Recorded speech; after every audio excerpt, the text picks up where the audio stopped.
Hello students, welcome to basic Kumar academy. आज की इस क्लास में हम एसएससी जीडी 2021 के 16 नवंबर के शिफ्ट 3 के जितने भी मैथ्स क्वेश्चन थे, ठीक है, उनको सॉल्व करेंगे। ठीक है, तो चलिए आज का हम अपना क्लास स्टार्ट करते हैं। हमारा सबसे पहला क्वेश्चन है, ए किसी कार्य के 5/7 पार्ट को पूरा करने में 15 डेज ले रहा है। ठीक है, बी की मदद से उसने पूरे काम को, ठीक है, 12 डेज में अगर पूरा कर लिया तो हमें फाइंड आउट करना है कि बी अकेले इस काम को पूरा करने में कितने दिन का समय लेगा। ओके स्टूडेंट्स, तो इस क्वेश्चन को सॉल्व करते हैं। इस क्वेश्चन में हमें दिया गया है कि एक जो है किसी काम का 5/7 पार्ट 15 डेज में पूरा कर रहा है। ठीक है, तो सबसे पहले हमें यह निकालना होगा कि ए उस पूरे काम को कितने दिन में करेगा। ठीक है, तो उसके लिए हम क्या करेंगे, तो जब कभी भी आपको पार्ट का वैल्यू जो है दे दिया जाए और आपको टोटल वैल्यू निकालना हो तो सिंपली आप क्या करोगे, जो हमारा डेज दिया हुआ है गिवन है क्वेश्चन में, ठीक है, उसमें जो है फ्रैक्शन जो है उसके रेसिप्रोकल से हमें मल्टीप्लाई कर देना है। ठीक है, सो यहां पर टाइम टेकन बाय ए हो जाएगा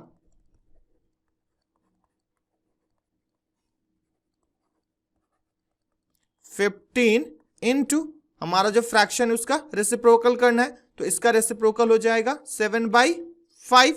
ठीक है, जो फ्रैक्शन है बस उसमें उल्टा कर देना है, तो 5 1 जा 5, 5 3 जा 15, सो ये हो गया 21 डेज। यानी कि ए जो है उस काम को 21 डेज में कर लेगा।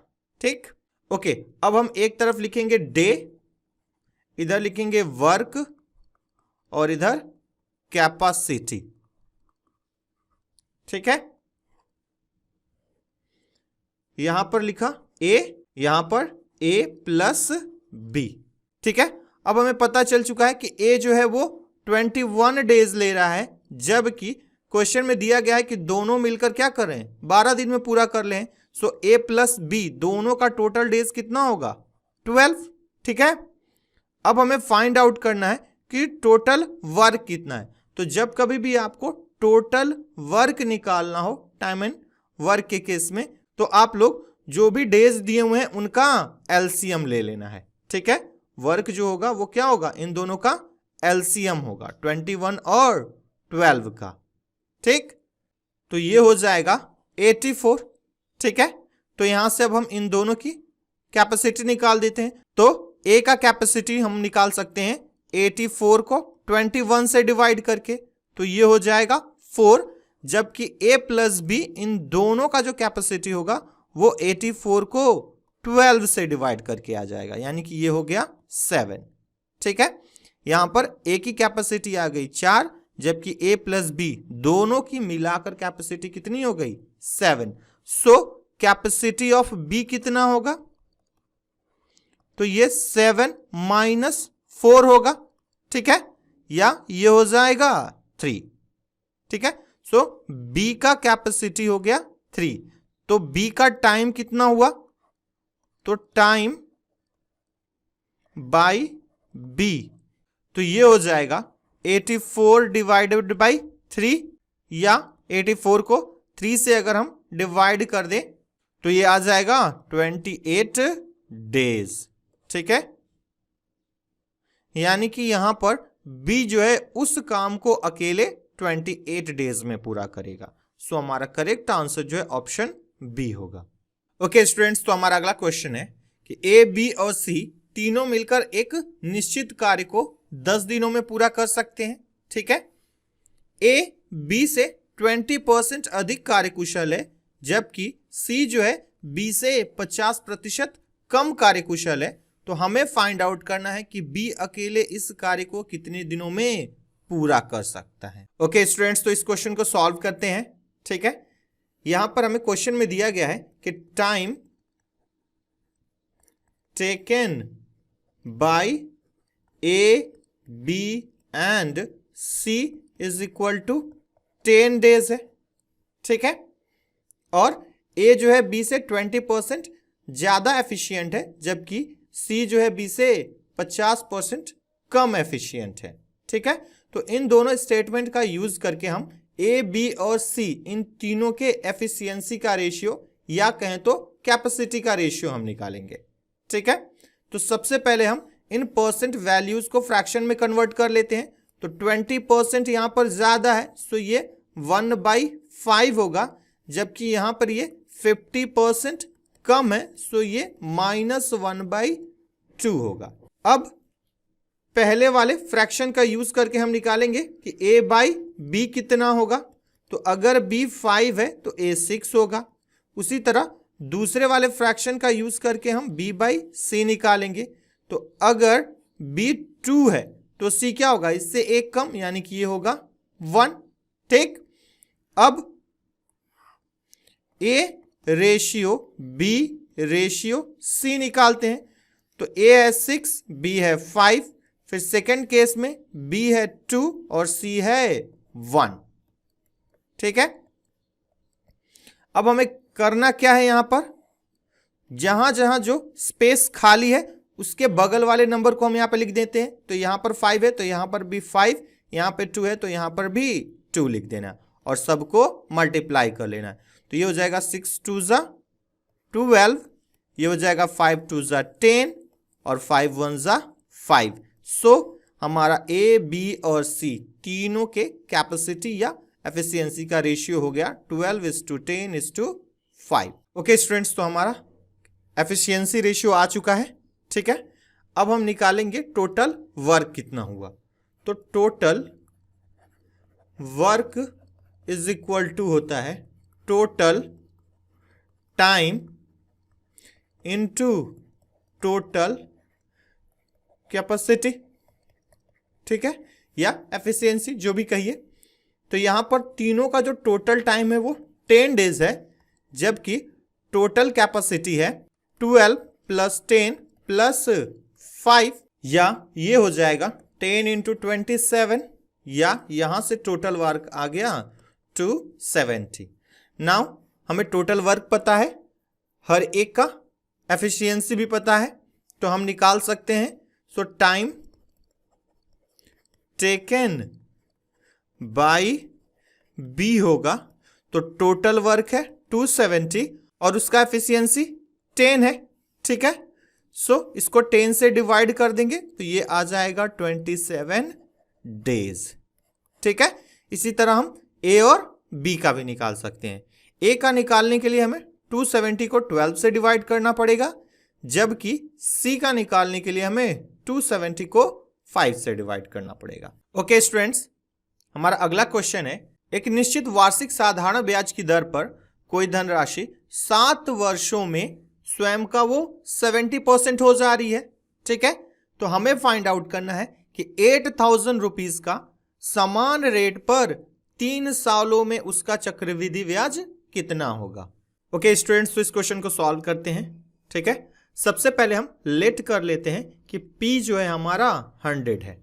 ठीक है, ताकि इसका यूज करके हम रेट ऑफ इंटरेस्ट निकाल सकें। ओके, तो क्वेश्चन में हमें दिया गया है कि जो भी धनराशि हम ले रहे हैं, ठीक है, वो 7 वर्षों में खुद से 70% क्या हो जा रहा है, ज्यादा हो रहा है। ठीक है, तो ये जो 70% ज्यादा वैल्यू आ रहा है या जो मनी आ रहा है, एक्चुअल में ये क्या होगा, इस प्रिंसिपल का SI होगा।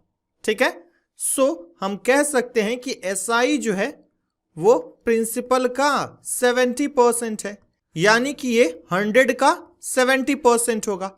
ठीक है, और 100 का 70% क्या होता है, 70। ठीक है, तो हमारा 7 साल का सिंपल इंटरेस्ट आ गया 70 रुपीज।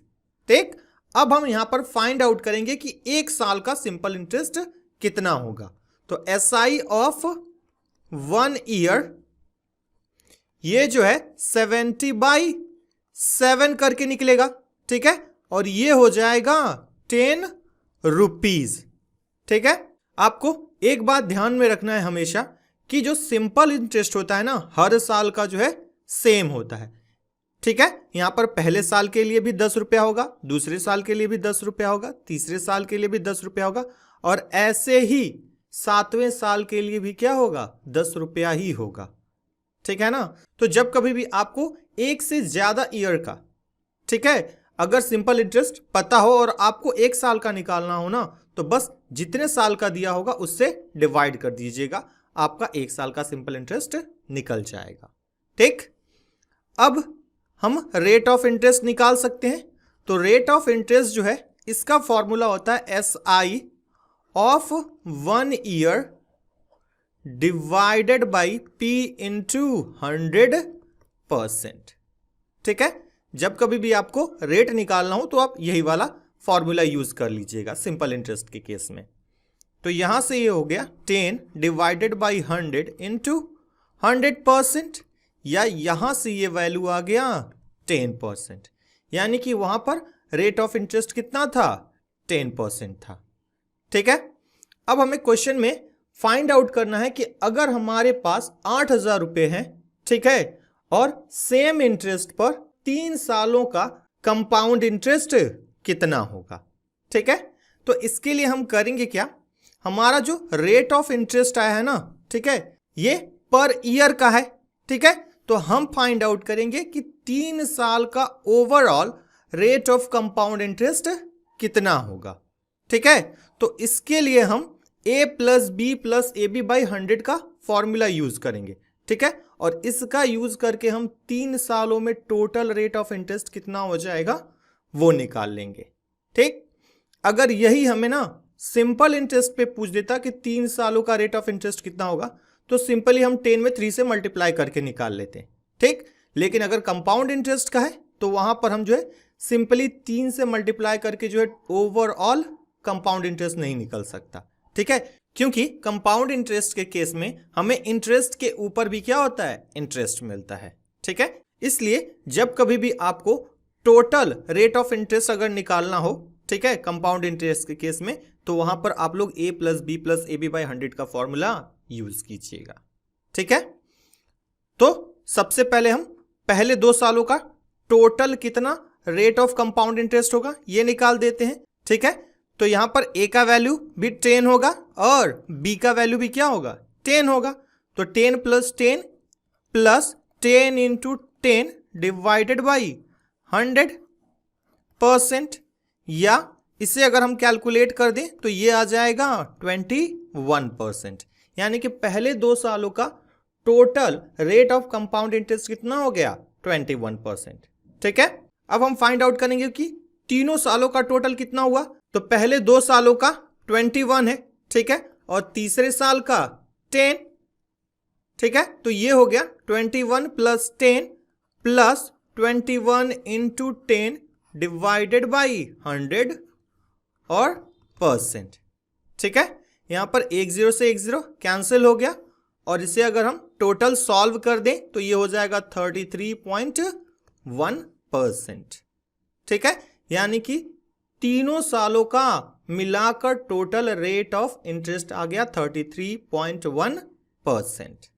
ठीक, तो अब हम CI निकाल सकते हैं। तो CI जो है वो होगा 8,000 का 33.1%, या ये हो जाएगा 8,000 इंटू 33.1 डिवाइडेड बाई 100। यहाँ पर 2 0 से 2 0 कैंसिल हो गया, और 80 इंटू 33.1 करेंगे तो ये आ जाएगा 2,648 रुपीज, यानी कि 8,000 का 10% के रेट पर 3 सालों का कंपाउंड इंटरेस्ट 2,648 रुपीज होगा। ठीक है, सो हमारा करेक्ट आंसर जो है ऑप्शन डी होगा। ओके स्टूडेंट्स, हमारा अगला क्वेश्चन है कि ए की आय बी की आय से 70% ज्यादा है और सी की जो आय है वो ए और बी दोनों की टोटल आय के 80% के इक्वल है।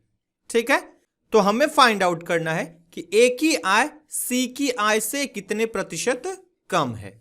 ओके स्टूडेंट्स, तो इस क्वेश्चन को सॉल्व करते हैं। सबसे पहले हम लेट कर लेते हैं कि बी का जो इनकम है वो 100 है। ठीक है, तब ए का इनकम कितना हो जाएगा, 100 का 170%, क्योंकि यहां पर क्वेश्चन में दिया गया है कि ए की आय बी की आय से क्या है, 70% ज्यादा है। ठीक है, सो ये हो जाएगा हमारा 170। नाउ सी की आय जो है वो ए और बी दोनों की टोटल आय का 80% है। ठीक, तो ये हो जाएगा 100 प्लस 170, ये हो गया 270 का 80%, यानी कि ये हो गया 270 इंटू 80/100। ठीक है, यहाँ पर एक जीरो से एक जीरो कैंसिल हो गया और ये एक जीरो से ये एक जीरो कैंसिल हो गया, तो C इज इक्वल टू हो जाएगा 216। ठीक है, अब हमें A, B और C तीनों के वैल्यूज मिल चुके हैं। हमें यहाँ पर फाइंड आउट करना है कि A की आय C की आय से कितने प्रतिशत कम है। तो A और C इन दोनों के बीच का डिफरेंस कितना है, तो ये हम निकाल लेते हैं। तो यहाँ पर इन दोनों के बीच डिफरेंस है 46 का। ठीक है, सो परसेंट लेस हो जाएगा 46 डिवाइडेड बाय 216 इंटू 100%, या इसे कैलकुलेट कर देंगे तो ये आ जाएगा 21.3%। ठीक है, यानी कि A की जो आय है वो C से 21.3% कम है। सो हमारा करेक्ट आंसर जो है ऑप्शन बी होगा। ठीक है, अच्छा एक बात और, यहां पर हमने नीचे में 216 ही क्यों लिया, क्योंकि यहां पर हमें A का वैल्यू जो है C के रिस्पेक्ट में निकालना है, इसलिए यहां पर हमने नीचे 216 लिखा है। ठीक है, ओके स्टूडेंट्स, हमारा अगला क्वेश्चन है कि 5 संख्याएं हैं। ठीक है, जिनमें से पहली 4 संख्याओं का एवरेज 5वीं संख्या के 5/6 के इक्वल है। ठीक है, अब क्वेश्चन में आगे दिया गया है कि अगर पांचों संख्याओं का एवरेज 26 है तो हमें फाइंड आउट करना है कि 5वीं संख्या कितनी है। ओके स्टूडेंट्स, तो इस क्वेश्चन को सॉल्व करते हैं। सबसे पहले हम लेट कर लेते हैं कि 5th नंबर जो है वो 6x है। ठीक है, क्वेश्चन में हमें दिया गया है कि average of 4 numbers is equal to 5/6 of 5th number. ठीक है, तो यहां से हमारा एवरेज ऑफ 4 नंबर्स आ जाएगा 5/6 इंटू 6x, यानी कि ये हो गया 5x। ठीक है, अब हम फाइंड आउट कर लेते हैं कि सम ऑफ 4 नंबर्स कितना होगा। तो सम ऑफ 4 नंबर्स, तो ये हो जाएगा 5x इंटू 4, यानी कि ये हो गया 20x। ठीक, सो अब हम फाइनली निकाल सकते हैं कि उन पांचों नंबर्स का सम कितना होगा। तो सम ऑफ 5 नंबर्स ये हो जाएगा 20x प्लस 6x, यानी कि ये हो गया 26x। ठीक है, अब average of 5 numbers is equal to दिया गया है हमें 26 है। ठीक है, और हम जानते हैं कि किसी भी ग्रुप ऑफ नंबर्स का एवरेज निकालने के लिए हमें उनके टोटल सम को जितने भी नंबर्स हैं उनसे डिवाइड करना पड़ता है। तो यहां पर हमारे 5 नंबर्स थे और उनका टोटल सम था 26x। ठीक है, तो ये हो जाएगा 26x divided by 5 is equal to 26, या यहां से x इज इक्वल टू कितना आ गया 5। सो x का वैल्यू निकल चुका है। सो अब हम 5th नंबर निकाल सकते हैं। तो 5th number is equal to क्या था 6x, तो ये हो जाएगा 6 इंटू 5, यानी कि 30, यानी कि 5वीं संख्या जो है 30 थी। सो हमारा करेक्ट आंसर ऑप्शन डी होगा। ओके स्टूडेंट्स, हमारा अगला क्वेश्चन है, एक दुकानदार एक वस्तु को उसके सूची मूल्य यानी कि मार्क्ड प्राइस पर 16% का डिस्काउंट देकर 1638 रुपीज में सेल करता है। ठीक है, अब क्वेश्चन में आगे दिया गया है कि अगर वो कोई छूट नहीं देता तो उसे 30% का प्रॉफिट होता। हमें फाइंड आउट करना है कि उस सामान का कॉस्ट प्राइस कितना है। ओके स्टूडेंट्स, तो इस क्वेश्चन को सॉल्व करते हैं। सबसे पहले हम जो डिस्काउंट परसेंट है उसे फ्रैक्शन में कन्वर्ट करेंगे। ठीक है, ताकि उसका यूज करके हम MP/SP का रेशियो निकाल सकें।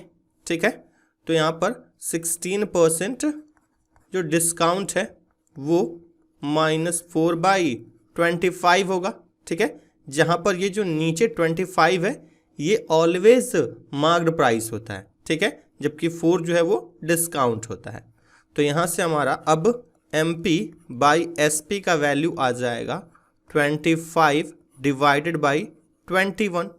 ठीक है, अब क्वेश्चन में दिया गया है कि जब वो दुकानदार उस वस्तु को उसके मार्क्ड प्राइस पर 16% का डिस्काउंट देता है तब वो उसे 1638 रुपीज़ में सेल करता है, यानी कि 1638 रुपीज़ जो है ये सेलिंग प्राइस है। ठीक है, तो इस सेलिंग प्राइस को हम यहाँ पर SP के जगह पे पुट कर देंगे और वहाँ से हम क्या करेंगे, MP कैलकुलेट करेंगे। तो हमारा MP इज इक्वल टू हो जाएगा 25 डिवाइडेड बाई 21 इंटू 1638। ठीक है, अब हम 21 से 1638 को डिवाइड कर देंगे तो ये आ जाएगा 78। ठीक है, और 78 इंटू 25 कर देंगे तो ये हो जाएगा 1950 रुपीज़, यानी कि उस सामान का मार्क्ड प्राइस 1950 रुपीज़ था। ठीक है, अब क्वेश्चन में आगे दिया गया है कि अगर वो दुकानदार कोई भी छूट ना देता। ठीक है, तो आपको एक बात हमेशा याद रखना है कि अगर कभी भी, ठीक है, डिस्काउंट नहीं दिया जा रहा है तो उस केस में जो मार्क्ड प्राइस है वो सेलिंग प्राइस की क्या हो जाता है, इक्वल हो जाता है। ठीक है, तो यहां से हम new SP is equal to marked price हो जाएगा। ठीक है, या ये हो जाएगा 1950 रुपीज़। ठीक है, तो हमें नया सेलिंग प्राइस पता चल चुका है, हमारा प्रॉफिट परसेंट 30 है। ठीक है, तो CP अब हम यहाँ से कैलकुलेट कर सकते हैं, तो CP इज इक्वल टू हो जाएगा 1950 इंटू 100 डिवाइडेड बाई 130। ठीक है, यहाँ पर 10 से 10 कैंसिल हो गया।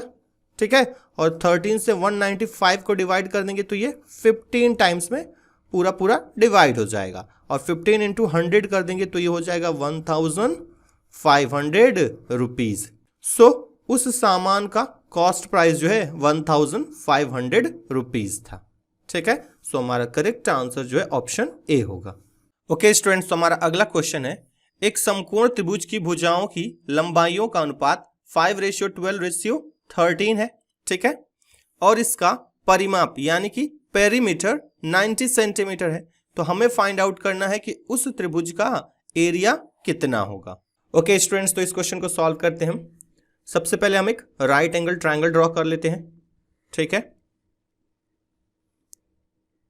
इसका नाम है ABC। ठीक है, और यहाँ पे जो साइड्स हैं उनका रेशियो है 5:12:13।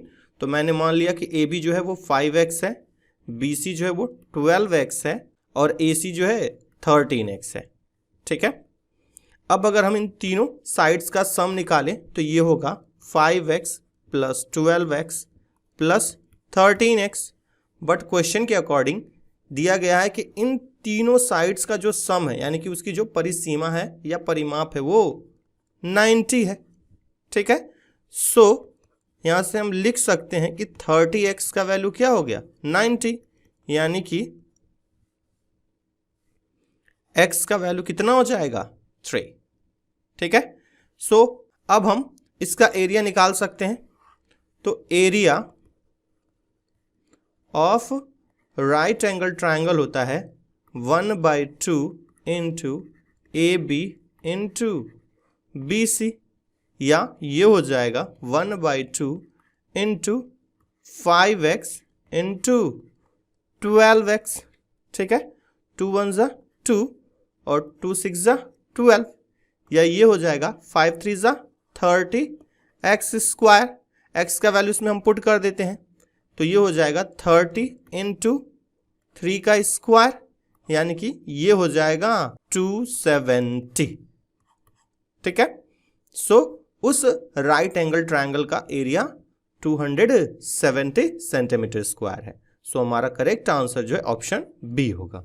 ओके स्टूडेंट्स, हमारा अगला क्वेश्चन है, एक निश्चित राशि पर 4% वार्षिक ब्याज की दर पर 2 वर्षों में प्राप्त कंपाउंड इंटरेस्ट 1530 रुपीज है। ठीक है, तो हमें फाइंड आउट करना है कि सेम राशि पर, ठीक है, सेम रेट पर और सेम टाइम में, ठीक है, उसका कंपाउंड इंटरेस्ट कितना होगा। ओके स्टूडेंट्स, तो इस क्वेश्चन को सॉल्व करते हैं। ये क्वेश्चन बहुत ही इजी है, ठीक है। हमें यहाँ पर सबसे पहले फाइंड आउट करना होगा कि 2 सालों का रेट ऑफ कंपाउंड इंटरेस्ट कितना होगा और 2 सालों का रेट ऑफ सिंपल इंटरेस्ट कितना होगा, ठीक है। तो यहाँ पर हम 2 सालों का रेट ऑफ कंपाउंड इंटरेस्ट निकालने के लिए a plus B plus AB by 100 वाला फॉर्मूला यूज करेंगे, ठीक है। ये प्रोसेस मैंने आप लोगों को क्वेश्चन नंबर 3 में भी बताया है, ठीक है। तो यहाँ पर हम निकालते हैं, तो a का वैल्यू होगा 4, b का भी वैल्यू होगा 4 प्लस 4 इंटू 4 डिवाइडेड बाई 100, ठीक है, परसेंट, या ये हो जाएगा 8.16%, ठीक है। तो हमारा रेट ऑफ कंपाउंड इंटरेस्ट आ गया 8.16, ठीक। अब हम निकालेंगे रेट ऑफ SI। तो याद रखना है आपको कि जब कभी भी आपको अगर सिंपल इंटरेस्ट का टोटल रेट निकालना होगा ना, तो सिंपली हमें बस ऐड कर देना है। तो 2 सालों का रेट ऑफ सिंपल इंटरेस्ट हो जाएगा 4 प्लस 4, ठीक है, यानी कि ये हो गया मेरा 8%, ठीक। अब ये जो 8.16% है ना, यही हमारा क्या होता है, कंपाउंड इंटरेस्ट होता है, जबकि 8 जो परसेंट है ये हमारा है सिंपल इंटरेस्ट। तो क्वेश्चन में हमें 8.16% का वैल्यू दे दिया गया है और हमें जो है 8% का वैल्यू निकालना है।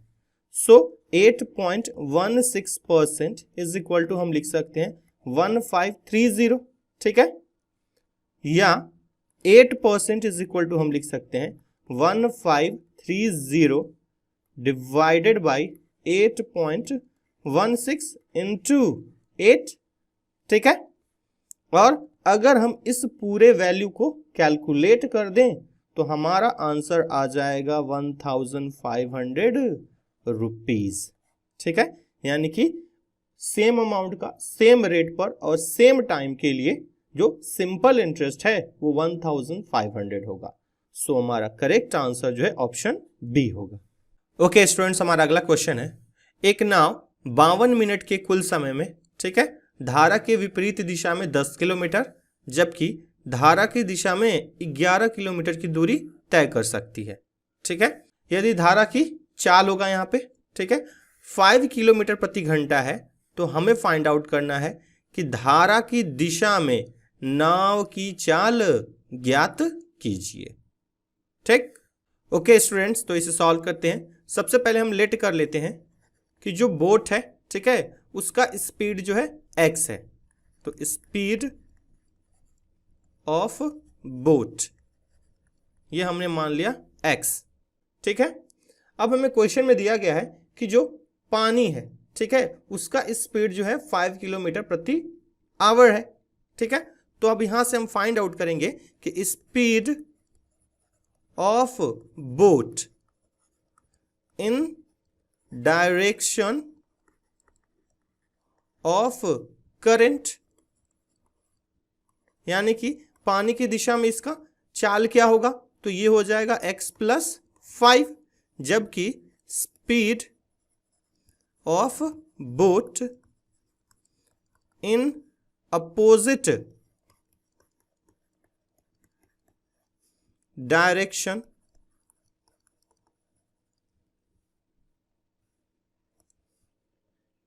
ऑफ करंट ये हो जाएगा x माइनस 5, ठीक है। ओके स्टूडेंट्स, क्वेश्चन में अब हमें दिया गया है कि यहां पर जो टोटल जर्नी है, यानी कि धारा के विपरीत दिशा और धारा के दिशा, ठीक है, इन दोनों में आने जाने में उसे टोटल 52 मिनट लग रहा है, ठीक है। तो अगर हम मान ले कि धारा के विपरीत दिशा में जाने में लगने वाला टाइम t1 है, जबकि धारा की दिशा में जाने में लगने वाला टाइम अगर t2 है, तो इन दोनों का सम जो है वो 52 मिनट के क्या होगा, इक्वल होगा, ठीक है। अब हम t1 और t2 का वैल्यू निकाल कर यहाँ पे क्या कर देंगे, पुट कर देंगे, और ये जो 52 मिनट है इसको आवर में कन्वर्ट करना होगा, ठीक है, क्योंकि जो हमारा स्पीड ऑफ करंट है वो किलोमीटर पर आवर में दिया गया है, ठीक है। तो हमारा t1 कितना होगा, तो ये हो जाएगा 10 divided by x minus 5 plus, जबकि t2 हो जाएगा 11 डिवाइडेड बाई x प्लस 5, और ये टोटल इक्वल होगा 52/60 के। ठीक है, अब अगर हम इन दोनों को 4 से डिवाइड कर दें तो ये हो जाएगा 13, जबकि ये हो जाएगा 15। सो हमारा फाइनली इक्वेशन हो जाएगा 10 divided by x minus 5 plus 11 divided by x plus 5 is equal to 13/15। ठीक है, ओके स्टूडेंट्स, तो इस तरह का अगर आपको कभी भी कोई इक्वेशन मिले सॉल्व करने के लिए तो वहां पर आप लोग इसे सॉल्व मत कीजिएगा। ठीक है, वरना आप लोगों का बहुत ज्यादा टाइम वेस्ट हो जाएगा। ठीक, यहां पर हम क्या करेंगे, यहां पर हम जो है ना ऑप्शन टेस्ट अप्लाई करेंगे। ठीक है, तो हमारा सबसे पहला ऑप्शन क्या है 30, यानी कि धारा के दिशा में नाव की चाल कितनी है 30 है। तो इसका मतलब ये हुआ कि x प्लस 5 का वैल्यू कितना है 30 है, तो यहां से x का वैल्यू कितना होगा 25। अब इस 25 को हम यहां पर क्या कर देंगे पुट कर देंगे, तो ये हो जाएगा 10 divided by 25 minus 5 plus 11 divided by 25 plus 5 is equal to 13/15, या ये हो जाएगा 10 divided by 20 plus 11 divided by 30 is equal to 13/15। ठीक है, या इसको अगर हम सिंप्लीफाई कर दें, यहां पर ये 0 इस 0 से कैंसिल हो गया तो बचा 1/2 प्लस 11/10 इज इक्वल टू 13/15, या 2 और 15 का एलसीएम 30 होता है। ठीक है, तो ये हो जाएगा 15 प्लस 11 इज इक्वल टू 13/15, या ये हो गया 26/30 इज इक्वल टू 13/15। ठीक है, या यहां से अगर इन दोनों को मैं डिवाइड कर दूं तो ये हो जाएगा 13/15 इज इक्वल टू 13/15, यानी कि यहां पर दोनों साइड क्या हो गए सेम हो गए। ठीक है, सो हमारा x का वैल्यू 25 जो है वो क्या है करेक्ट है। सो हमारा जो नाव है ठीक है उसका धारा के दिशा में जो चाल है वो x प्लस 5 यानी कि 25 प्लस 5 30 हो जाएगा। सो हमारा करेक्ट आंसर जो है ऑप्शन ए होगा। ओके स्टूडेंट्स, क्वेश्चन नंबर 10 आप लोग खुद से ही सॉल्व कर लीजिएगा। ठीक है, ये आप सबके लिए होमवर्क रहेगा। ओके स्टूडेंट्स, हमारा अगला क्वेश्चन है, दो ऊनी जैकेट ए और बी के मूल्य 7:9 के रेशियो में है। ठीक है, अगर जैकेट ए का मूल्य जैकेट बी के मूल्य से 380 रुपये कम है तो हमें फाइंड आउट करना है कि जैकेट बी का प्राइस कितना है। ओके स्टूडेंट्स, तो इस क्वेश्चन को सॉल्व करते हैं। यहाँ पर हमें दिया गया है कि ए रेशियो बी जो है वो 7:9 है। ठीक है, और ए जो है बी से 2 कम है। ठीक, बट क्वेश्चन के अकॉर्डिंग ए का जो प्राइस है बी के प्राइस से 380 रुपीज़ कम है, यानी कि 2 का वैल्यू 380 रुपीज़ के इक्वल हो गया। सो यहाँ से 1 का वैल्यू हो जाएगा 190 रुपीज़। ठीक, अब हमें फाइंड आउट करना है कि जैकेट बी का प्राइस कितना है। तो यहाँ पर रेशियो के अकॉर्डिंग बी का वैल्यू 9 है। सो 9 का वैल्यू हो जाएगा 9 इंटू 190 रुपीज़, या ये हो जाएगा 1710 रुपीज़, यानी कि जैकेट बी का प्राइस है 1710 रुपीज़। सो हमारा करेक्ट आंसर जो है ऑप्शन ए होगा। ओके स्टूडेंट्स, हमारा अगला क्वेश्चन है, सोमू ने 10,000 रुपये की धनराशि एक साहूकार से 7% प्रति 6 महीने की दर से साधारण ब्याज पर उधार ली है। ठीक है, हमें इस क्वेश्चन में निकालना है कि 3 वर्ष बाद उसे साहूकार को कितने पैसे का भुगतान करना होगा। ओके स्टूडेंट्स, तो इस क्वेश्चन को सॉल्व करते हैं।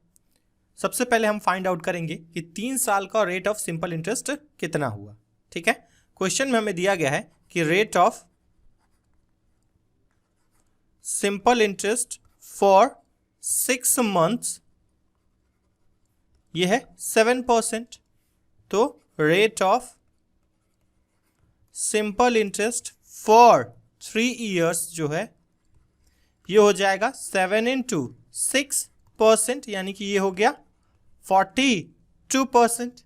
ठीक है, क्योंकि 3 सालों में 6 महीने करके 6 बार आएगा। ठीक है, इसलिए हमारा टोटल जो है रेट ऑफ सिंपल इंटरेस्ट हो गया 42%। ठीक, अब हमें पूछा गया है कि 3 साल बाद उसे साहूकार को कितने पैसे देने होंगे, यानी कि हमें यहाँ पर अमाउंट पूछा गया है। तो यहाँ पर जो टोटल अमाउंट है वो 142% होगा। ठीक है, सो फाइनली अब हम अमाउंट निकाल सकते हैं।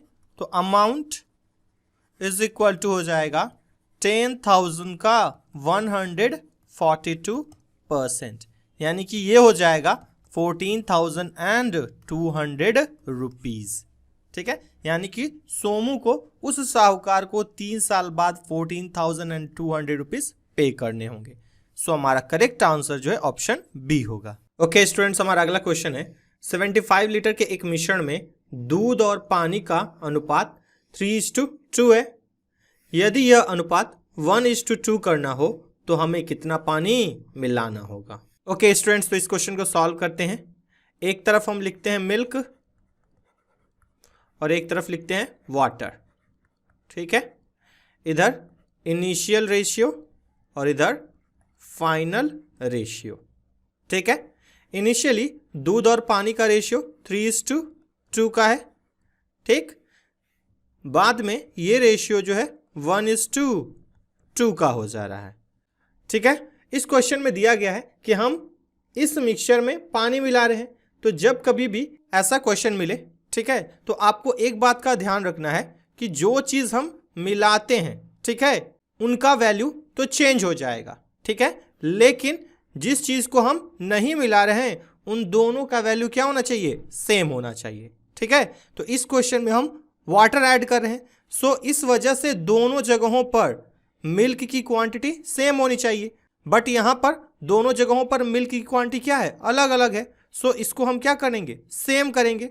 हमारा जो इनिशियल रेशियो है उसमें मिल्क 3 है, जबकि फाइनल रेशियो में मिल्क 1 है। तो इसको 3 करने के लिए हम यहाँ पर 3 से मल्टीप्लाई कर देंगे। तो ये हो जाएगा 3 1 ज़ा 3 और ये हो गया 3 2 ज़ा 6। ठीक है, अब इन दोनों जगहों पर जो मिल्क की क्वांटिटी है वो सेम हो चुका है। ठीक है, अब अगर हम इनिशियली देखें तो हमारे पास टोटल मिक्सचर कितना है, तो मिल्क 3 है और वाटर 2 है। तो ये हो गया 3 + 2। बट क्वेश्चन के अकॉर्डिंग इनिशियली हमारे पास 75 लीटर है, तो 3 + 2 का वैल्यू जो है 75 के इक्वल होगा। सो 5 का वैल्यू 75 के इक्वल होगा। सो 1 का वैल्यू 15 के इक्वल होगा। ठीक है, अब हम पानी की क्वांटिटी निकाल सकते हैं। तो हमारा जो इनिशियल रेशियो है उसमें पानी 2 है, जबकि फाइनल रेशियो में पानी कितना हो जा रहा है, 4। सो यहाँ पर पानी जो है 4 बढ़ जा रहा है। ठीक है, सो 4 का वैल्यू हो जाएगा 15 × 4, यानी कि ये हो गया 60 लीटर। ओके स्टूडेंट्स, हमारा अगला क्वेश्चन है जब किसी वस्तु के सेलिंग प्राइस में 164 रुपीज़ का इंक्रीज किया जाता है तब वहाँ पर जो 12% का लॉस है वो 8.5% के प्रॉफिट में बदल जाता है। हमें फाइंड आउट करना है कि उस वस्तु का कॉस्ट प्राइस कितना है। ओके स्टूडेंट्स, तो इस क्वेश्चन को सॉल्व करते हैं। जब कभी भी आप लोगों को ऐसा क्वेश्चन मिले, ठीक है, तो आपको करना क्या है, जो लॉस परसेंट है और प्रॉफिट परसेंट है इन दोनों को ऐड करके जो सेलिंग प्राइस में इंक्रीज हो रहा है ना उसके इक्वल कर लेना है और फिर वहां से 100% का वैल्यू निकाल देना है। वही हमारा क्या हो जाएगा, कॉस्ट प्राइस हो जाएगा। ठीक है, तो इसको सॉल्व करते हैं। तो ये हो जाएगा 12% plus 8.5% is equal to 164 rupees, या ये हो जाएगा 20.5% इज इक्वल टू 164 रुपीज। ठीक है, हमें कॉस्ट प्राइस फाइंड आउट करना है और किसी भी आइटम का जो कॉस्ट प्राइस होता है वो 100% होता है। सो 100% का वैल्यू हो जाएगा 164 डिवाइडेड बाई 20.5 इंटू 100 रुपीज। ठीक है, अगर इसको हम सॉल्व कर दें, ठीक है, तो हमारा वैल्यू आ जाएगा 800 रुपीज, यानी कि उस सामान का कॉस्ट प्राइस जो है 800 रुपीज था। सो हमारा करेक्ट आंसर जो है ऑप्शन सी होगा। ओके स्टूडेंट्स, हमारा अगला क्वेश्चन है एक दुकानदार ने 1200 रुपए में 150 पेन के भाव से पेन खरीदे हैं। ठीक है, और उसने 1620 रुपए में 180 पेन के भाव से उन्हें बेच दिया। ठीक है, हमें यहाँ पर फाइंड आउट करना है कि उस दुकानदार को कितने % का प्रॉफिट या लॉस हुआ है। ओके स्टूडेंट्स, तो इस क्वेश्चन को सॉल्व करते हैं। इस क्वेश्चन में दिया गया है कि 150 पेन का सीपी जो है वो 1200 है। तो यहां से हम फाइंड आउट कर लेते हैं कि एक पेन का सीपी कितना होगा। तो ये हो जाएगा CP is equal to 1200 divided by 150। ठीक है, यहाँ पर 10 से 10 कैंसिल हो गया और 15 से 120 को डिवाइड कर देंगे तो ये आ जाएगा 8 रुपीज। ठीक है, उसी तरह अब हम एसपी भी कैलकुलेट कर लेते हैं कि एक पेन का एसपी कितना हुआ। तो यहाँ पर 1620 रुपीज में 180 पेन्स लिए जा रहे हैं। ठीक है, तो एक पेन का एसपी हो जाएगा 1620 डिवाइडेड बाई 180। ठीक है, यहाँ पर ये 0 से ये 0 कैंसिल हो गया और 18 से अगर हम 162 को डिवाइड करें, ठीक है, तो ये जो है 9 टाइम्स में डिवाइड हो जाएगा। ओके, तो हमारा एसपी और सीपी दोनों निकल चुका है। यहाँ पर जो एसपी है सीपी से क्या है, बड़ा है। दैट मीन्स यहाँ पर हमें प्रॉफिट होगा। So profit percent is equal to हो जाएगा 9 - 8 डिवाइडेड बाई 8 इंटू 100%, या ये हो जाएगा 12.5%, यानी कि उस दुकानदार को 12.5% का प्रॉफिट होगा। सो हमारा करेक्ट आंसर जो है ऑप्शन डी होगा। ओके स्टूडेंट्स, हमारा अगला क्वेश्चन है, एक कार अपनी यात्रा के पहले 41 किलोमीटर की दूरी 45 मिनट में तय करती है। ठीक है, जबकि बाकी के बचे हुए 23 किलोमीटर की दूरी जो है वो 35 मिनट में तय करती है। हमें फाइंड आउट करना है कि कार की औसत चाल मीटर प्रति सेकंड में कितनी है। ओके स्टूडेंट्स, तो इसे सॉल्व करते हैं। हमें यहां पर एवरेज स्पीड फाइंड आउट करना है। तो average speed is equal to होता है total distance divided by total time. ठीक है, तो यहां पर हमारा जो डिस्टेंस है पहले 41 किलोमीटर का है और बाद में 23 किलोमीटर का। उसी तरह टाइम हमारा पहले 45 मिनट का लग रहा है और बाद में 35 मिनट का लग रहा है। ठीक, या ये हो जाएगा 64 डिवाइडेड बाई 80 किलोमीटर पर मिनट। ठीक है, बट हमें आंसर फाइंड आउट करना है मीटर पर सेकेंड में। तो ये हो जाएगा 64 इंटू 1000 डिवाइडेड बाई 80 इंटू 60। ठीक है, अब यहां पर इन दो जीरो से ये 0 कट गया, फिर 8 1 जा 8 8 जा 64, या ये हो जाएगा 80 डिवाइडेड बाई 6। ठीक, या 2 3 जा 6 और ये हो जाएगा 2 40 जा 80, और अगर 3 से हम 40 को डिवाइड कर दें तो ये हो जाएगा 13 and 1/3। ठीक है, यानी कि उस कार का जो एवरेज स्पीड है वो 13 and 1/3 मीटर पर सेकेंड है। सो हमारा करेक्ट आंसर जो है ऑप्शन डी होगा। ओके स्टूडेंट्स, हमारा अगला क्वेश्चन है 2091, 3485 और 4879 का HCF अगर x है तो हमें फाइंड आउट करना है x के डिजिट्स का सम कितना है। ओके स्टूडेंट्स, तो इस क्वेश्चन को सॉल्व करते हैं। यहां पर हम HCF फाइंड आउट करने के लिए डिवीजन मेथड का यूज करेंगे। ठीक है, तो सबसे पहले हम 2091 से 3485 को डिवाइड करते हैं। ठीक है, तो ये हो जाएगा 2091 3485। ठीक है, तो यहां पर ये एक बार में जाएगा तो ये हो जाएगा 2091। यहाँ से अगर हम इसे माइनस कर दें तो ये हो गया 4, फिर ये हो जाएगा 18 - 9 9, फिर ये हो गया 3 और 3 - 2 1। ठीक है, अब 1394 से 2091 को डिवाइड करेंगे।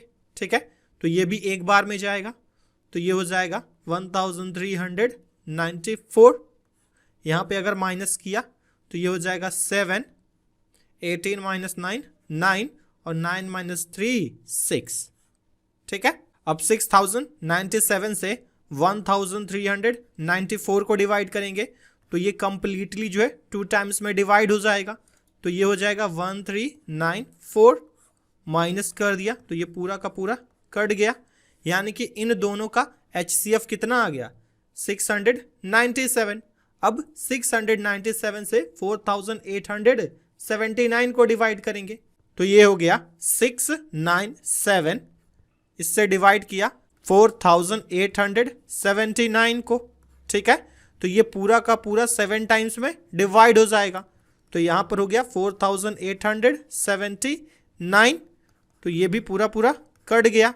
यानी कि यहाँ पर तीनों जो नंबर्स हैं उनका जो HCF है, ठीक है, वो 697 होगा।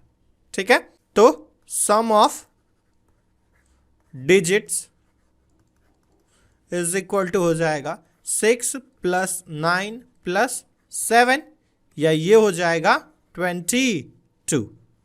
ठीक है, यानी कि x के डिजिट्स का सम जो है 22 होगा। सो हमारा करेक्ट आंसर जो है ऑप्शन ए होगा।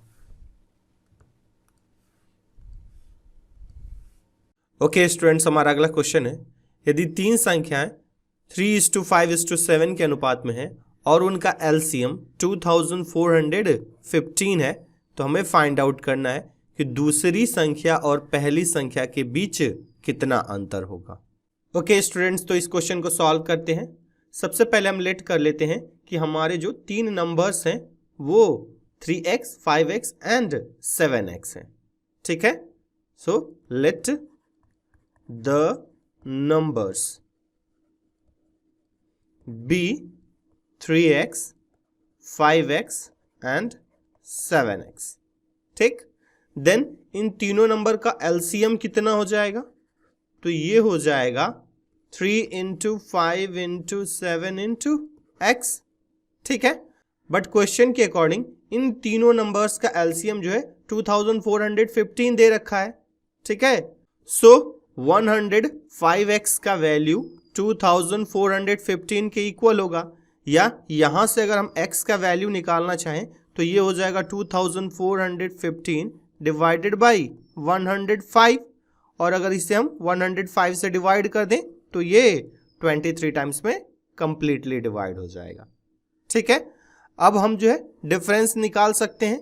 तो हमारा सेकेंड नंबर है 5x, जबकि हमारा फर्स्ट नंबर है 3x। ठीक है, तो इन दोनों के बीच का डिफरेंस हो गया 2x। ठीक, सो हमारा वैल्यू आ जाएगा 2 × 23, यानी कि ये हो गया 46। ठीक है, सो हमारा करेक्ट आंसर जो है ऑप्शन ए होगा। ओके स्टूडेंट्स, हमारा अगला क्वेश्चन है, 2021 में क्रिकेट टीम जो है 225 मैचों में से 80% मैच जो है वो जीतना चाहती है। ठीक है, अब क्वेश्चन में आगे दिया है कि पहले से खेले जा चुके 120 मैचों में से, ठीक है, उनकी जो सक्सेस रेट है वो 70% है। तो हमें फाइंड आउट करना है कि बाकी मैचों में, ठीक है, वो किस सक्सेस रेट से खेले, ठीक है, ताकि जो है वो अपने लक्ष्य तक पहुंच जाए। ओके स्टूडेंट्स, तो इस क्वेश्चन को सॉल्व करते हैं। इस क्वेश्चन को करने के लिए हम एलिगेशन का यूज करेंगे। ठीक है, एलिगेशन के थ्रू ये क्वेश्चन बहुत ही इजीली सॉल्व हो जाएगा। ठीक, तो सबसे पहले हमें दिया गया है कि इनिशियली वो 120 मैचों में 70% का स्कोर कर रहा है। ठीक है, तो इधर लिखा 70%।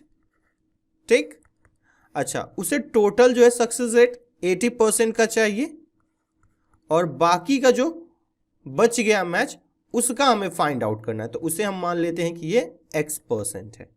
ठीक है, 70% सक्सेस रेट के लिए वो 120 मैच खेल रहा है, जबकि x% के सक्सेस रेट के लिए वो 105 मैच खेलेगा। ठीक है, क्योंकि उस टीम को 225 मैचेस खेलने हैं। ठीक है, जिसमें से उसने इनिशियली 120 खेल रखा है। ठीक है, तो बाकी के मेरे कितने हो जाएंगे? तो 225 माइनस 120 करके ये आ जाएगा 105। ठीक है, अब ये जो दो नंबर्स हैं ये मिलकर क्या करेंगे? रेशियो क्रिएट करेंगे। तो इनको हम सिंप्लीफाई कर लेते हैं। ठीक है, तो 15 8 ज़ा 120 और 15 7 ज़ा 105। ठीक, अब हम क्या करेंगे? 8 का मल्टीप्लाई 70 के साथ करेंगे, 7 का मल्टीप्लाई x के साथ करेंगे, और इन दोनों को ऐड कर लेंगे। ठीक है, तो ये हो जाएगा हमारा वैल्यू 80 इज इक्वल टू 8 7 जा 56, यानी कि 560 प्लस 7x, ये हो जाएगा 8 + 7 15। ठीक है, या ये हो जाएगा 15 8 जा 15 8 120 होता है, यानी कि 1200 हो जाएगा ये, ठीक है, minus 560 is equal to 7x, या 7x इज इक्वल टू हो जाएगा 640, ठीक है, या यहां से x इज इक्वल टू आ गया 640/7, ठीक, और अगर हम इसे 7 से डिवाइड कर दें तो ये हो जाएगा 91 and 3/7%, ठीक है। सो वहां पर बाकी के जो बचे हुए मैच हैं उनमें उनका सक्सेस रेट जो है 91 and 3/7% होना चाहिए। सो हमारा करेक्ट आंसर जो है ऑप्शन डी होगा। ओके स्टूडेंट्स, तो क्वेश्चन नंबर 20 आप सबके लिए होमवर्क है, ठीक है, इसको घर पे ही सॉल्व कर लीजिएगा, ठीक। ओके स्टूडेंट्स, हमारा अगला क्वेश्चन है, एक व्यापारी ने एक वस्तु का मूल्य इस प्रकार अंकित किया है कि उसे वस्तु के क्रय मूल्य पर 28% का प्रॉफिट हो रहा है, ठीक है। उसने इसे अंकित मूल्य पर 15% के डिस्काउंट पर बेच दिया। हमें फाइंड आउट करना है उसका वास्तविक लाभ प्रतिशत कितना है। ओके स्टूडेंट्स, तो इस क्वेश्चन को सॉल्व करते हैं। इस क्वेश्चन में दिया गया है कि व्यापारी जो है अपने सामान को इस प्रकार जो है अंकित कर रहा है कि उसे क्रय मूल्य पर क्या हो रहा है, 28% का प्रॉफिट हो रहा है, ठीक है। तो एक्चुअल में ये जो 28% का प्रॉफिट बोला जा रहा है, ठीक है, ये उस सामान का क्या है, मार्कअप है, ठीक है, यानी कि अगर वो उसके मार्कअप पर बेचता तब उसे जो है 28% का प्रॉफिट होता, ठीक है। तो जब कभी भी आपको कोई क्वेश्चन मार्कअप, डिस्काउंट और प्रॉफिट इन तीनों से रिलेटेड मिले तो वहां पर आप लोग ये एक फॉर्मूला है, इसे यूज कर सकते हैं। तो ये होता है markup minus discount minus markup into discount divided by 100% is equal to profit percent और लॉस परसेंट, ठीक है। वो डिपेंड करेगा कि इसका वैल्यू क्या आ रहा है। अगर इधर जो लेफ्ट हैंड साइड है इसका वैल्यू पॉजिटिव आएगा तब प्रॉफिट होगा, अगर लेफ्ट हैंड साइड का वैल्यू निगेटिव आएगा तो वहां पर लॉस होगा, ठीक है। तो अब यहां पर हम मार्कअप की जगह पर 28 पुट कर देते हैं और डिस्काउंट की जगह पर 15, तो ये हो जाएगा 28 minus 15 minus 28 into 15 divided by 100%, या ये हो जाएगा 13 माइनस 420 डिवाइडेड बाई 100%। यहां पर 1 0 से 1 0 कैंसिल हो गया और ये हो गया 13 माइनस 4.2%, ठीक है, या यहां पर 13 माइनस 4.2 कर देंगे तो ये आ जाएगा 8.8%, ठीक है। तो हमारा यहां पर वैल्यू क्या आ रहा है, पॉजिटिव आ रहा है, ठीक है। सो यहां पर उस व्यापारी को जो है 8.8% का प्रॉफिट हुआ है। सो उस व्यापारी का एक्चुअल जो प्रॉफिट परसेंट है वो 8.8% का है, ठीक है। सो हमारा करेक्ट आंसर जो है ऑप्शन डी होगा। ओके स्टूडेंट्स, हमारा अगला क्वेश्चन है कि अगर x + 2 x + 5 x + 8 x + 11 x + 14 and x + 17 का अगर एवरेज जो है 12.5 है तो हमें फाइंड आउट करना है कि ये जो पहले 3 नंबर्स हैं उनका एवरेज कितना होगा। ओके स्टूडेंट्स, तो इसे सॉल्व करते हैं।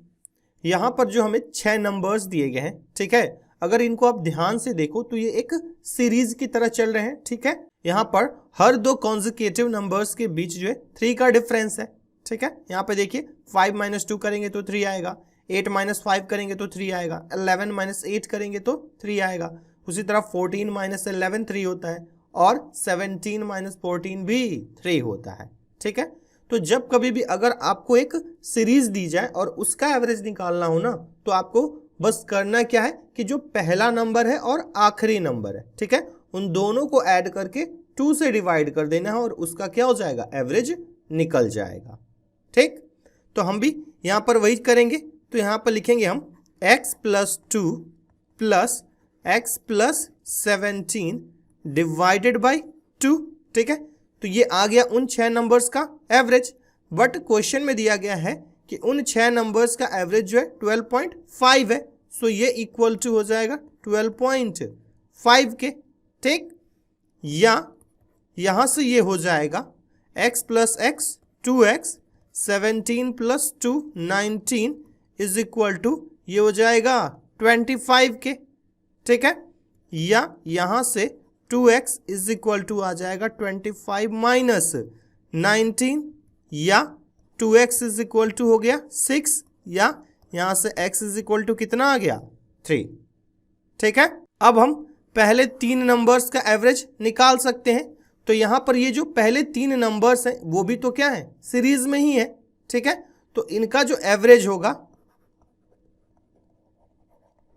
वो होगा x plus 2 plus x plus 8 divided by 2, या ये हो जाएगा 2x प्लस 10 डिवाइडेड बाई 2, या यहां पर अगर हम x का वैल्यू पुट कर दें तो 2 3 6 प्लस 10 कितना हो गया 16 डिवाइडेड बाई 2, या ये आ जाएगा 8। यानी कि पहले 3 नंबर्स का जो एवरेज है वो 8 होगा। सो हमारा करेक्ट आंसर जो है ऑप्शन सी होगा। ओके स्टूडेंट्स, हमारा अगला क्वेश्चन है, जब एक तार को मोड़कर वृत्त बनाया जाता है, ठीक है, तब उसका जो एरिया है 18,634 सेंटीमीटर स्क्वायर हो जाता है, ठीक है। अगर उसी तार को हम मोड़कर एक आयत बनाए, ठीक है, जिनके साइड्स का जो रेशियो है वो 5:6 है, तो हमें फाइंड आउट करना है कि उस आयत की छोटी भुजा की लंबाई कितनी है। ओके स्टूडेंट्स, तो इस क्वेश्चन को सॉल्व करते हैं, ठीक है। इस क्वेश्चन में हमें दिया गया है कि एक तार को मोड़कर पहले हम वृत्त बना रहे हैं, ठीक है, बाद में उसी तार को मोड़कर हम आयत भी बना रहे हैं, ठीक है।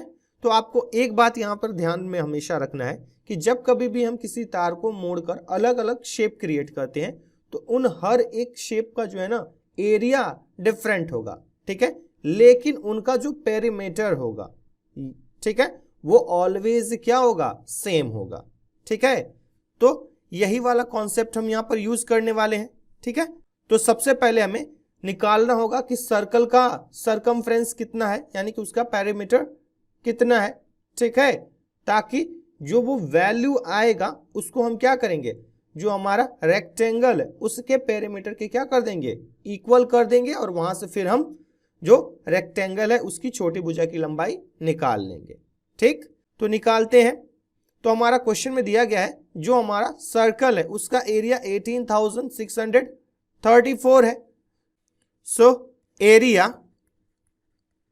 Of circle is equal to 18,634, या pi r square is equal to 18,634, या r square is equal to हो जाएगा 18,634 इंटू 7/22, ठीक है।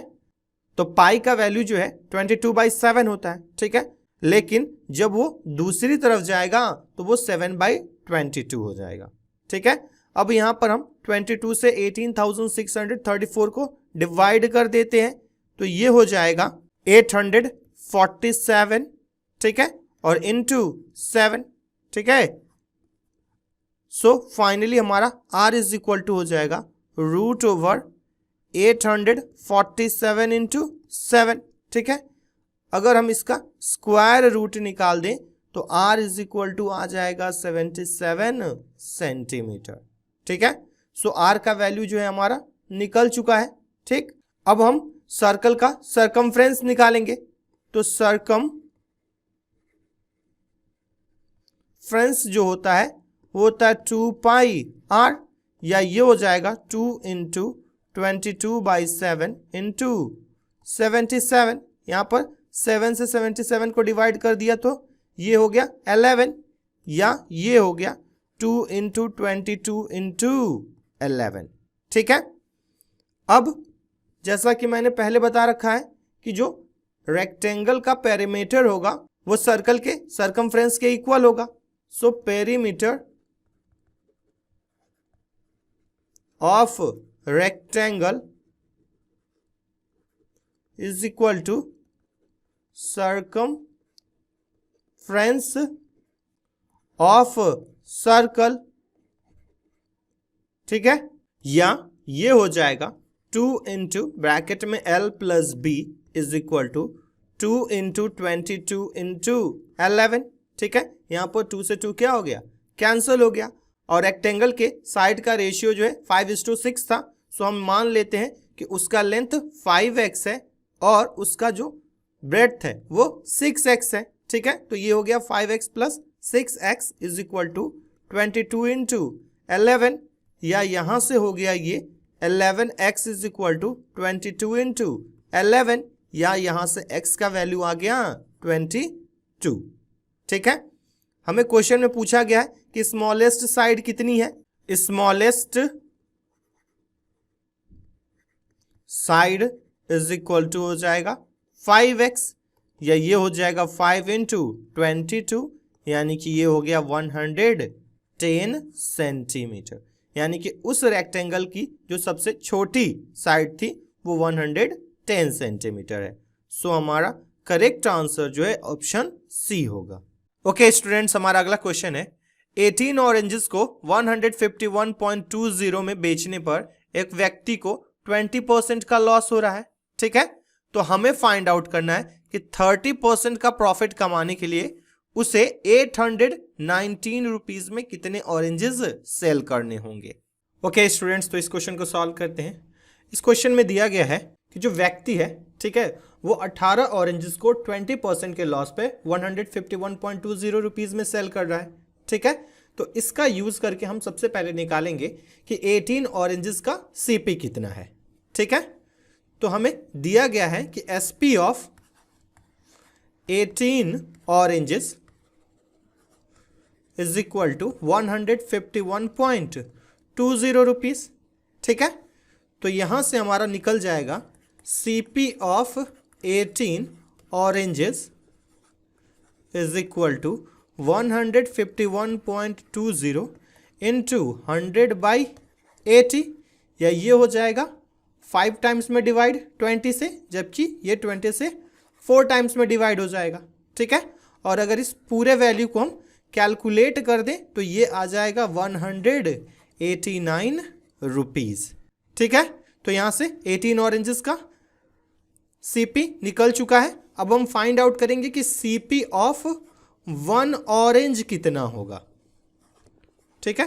तो ये हो जाएगा 189 डिवाइडेड बाई 18, यानी कि ये आ जाएगा 10.5 रुपीज, ठीक। ओके स्टूडेंट्स, तो अब क्वेश्चन में आगे दिया गया है कि अगर वो आदमी 30% का लाभ कमाना चाह रहा है, ठीक है, तो उसे 819 रुपीज में कितने संतरे बेचने होंगे, ठीक है। तो इसके लिए हमें सबसे पहले ये निकालना पड़ेगा कि 30% के प्रॉफिट पर उसका एसपी कितना होगा, ठीक है।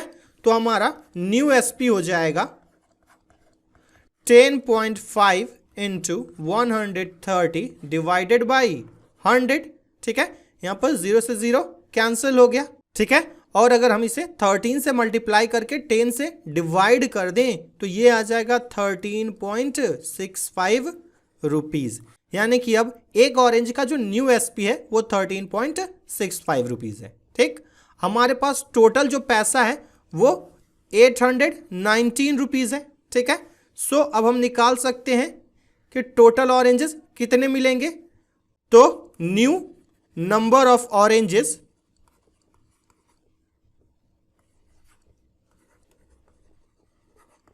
ये हो जाएगा 819 डिवाइडेड बाई 13.65, या ये हो जाएगा 60, ठीक है। यानी कि अगर एक ऑरेंज का दाम 13.65 रुपीज है, ठीक है, तो वो आदमी 819 रुपीज में 60 ऑरेंजेस सेल करेगा, ठीक है। सो हमारा करेक्ट आंसर जो है ऑप्शन ए होगा।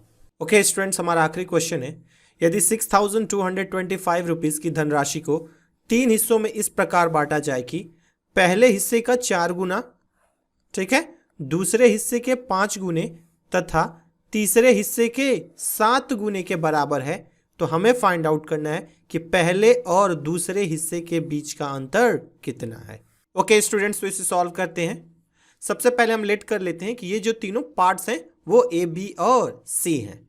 ठीक है, तो let these parts be A comma B C. ठीक है, अब क्वेश्चन में आगे दिया गया है कि पहले हिस्से का 4 गुना यानी कि 4a, इसका वैल्यू जो है दूसरे हिस्से के 5 गुने यानी कि 5b के इक्वल है। ठीक है, और ये जो है तीसरे हिस्से के 7 गुने के बराबर है। ठीक है, सो यहां से हमारा ये हो गया 4a is equal to 5b is equal to 7c। ठीक, अब हम यहां से फाइंड आउट करेंगे कि a is to b is to c कितना होगा। ठीक है, तो जब कभी भी आप लोगों को ऐसा एक्सप्रेशन मिले, ठीक है, तो वहां पर a का वैल्यू निकालने के लिए हमें b और c के जो कोफिशिएंट है उनका मल्टीप्लाई करना होगा। b का निकालने के लिए a और c के कोफिशिएंट्स का मल्टीप्लाई करना होगा और c का वैल्यू निकालने के लिए a और b के कोफिशिएंट्स को मल्टीप्लाई करना होगा। ठीक है, तो इसको सॉल्व कर देते हैं तो हमारा वैल्यू आ जाएगा 7 5 35 रेशियो 28 रेशियो 20।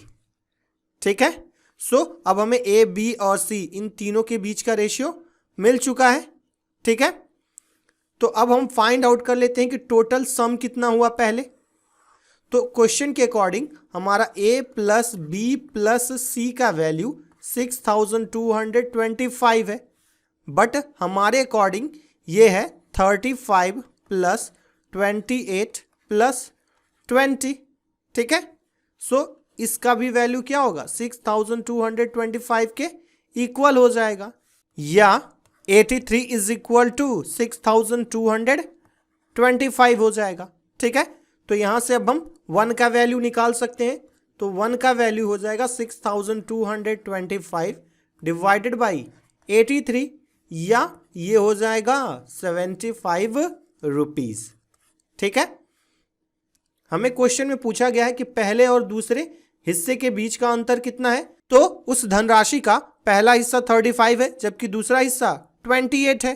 ठीक है, तो यहां से हम अगर डिफरेंस निकालें तो 35 माइनस 28 जो है वो 7 होगा।